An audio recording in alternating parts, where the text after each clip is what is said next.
আসসালামু আলাইকুম হুজুর। ওয়ালাইকুম সালাম। হুজুর ভাই আসসালামু আলাইকুম। ভালো আছেন? ভালো আছেন আলহামদুলিল্লাহ। জি বললেন। হ্যাঁ হুজুর, এই যে দেখলাম যে চার দোকানে বিভিন্ন জায়গায় মানুষের পর্দা লাগাইয়া ধরেন এটা খাইতেছে। আচ্ছা, রোজা ভাঙলে কোনো সমস্যা হবে না? ও আপনি তো অনেক গুরুত্বপূর্ণ একটা মাসালা জিজ্ঞেস করছেন ভাই।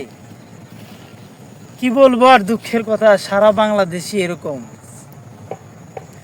চাল আপনার হোটেলগুলোতে আপনার এই যে পর্দা দিয়া বেড়া দিয়া আপনার চা খাচ্ছে, খাবার খাচ্ছে, আপনার রোজা থাকে না। অনেক মানুষ আছে।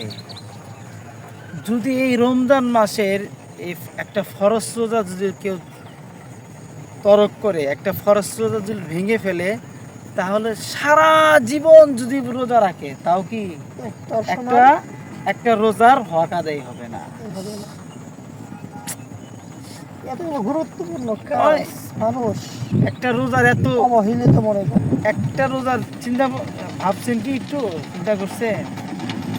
এই জন্যই যখন যখন একটা ছেলে যখন প্রাপ্তবয়স্ক হয় তখন তার উপর কি শরীয়ত আরোপিত হয়, তখন ওনার উপর রোজা ফরজ, নামাজ ফরজ।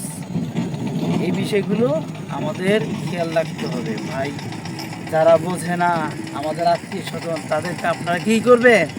বুঝাবেন, বুঝাইতে হবে, বলতে হবে হ্যাঁ যে রোজা ভাঙা যাবে না। ভাঙলে সারা জীবন যদি রোজা রাখো তাহলে কি একটা রোজার হক আদায় হবে না। ঠিক আছে ভাই? জি ভাই, বুঝতে পারছেন বিষয়টা ক্লিয়ার? জি, আমি আর রোজা কখনো ভাঙবো না। ঠিক আছে ভাই, ঠিক আছে ভাই, দোয়া খুশি করি। হইলাম। আপনিও রাখবেন হ্যাঁ, এবং কি যারা না রাখে এদেরকে রাখার জন্য উৎসাহিত করবেন, উদ্বুদ্ধ করবেন। ঠিক আছে।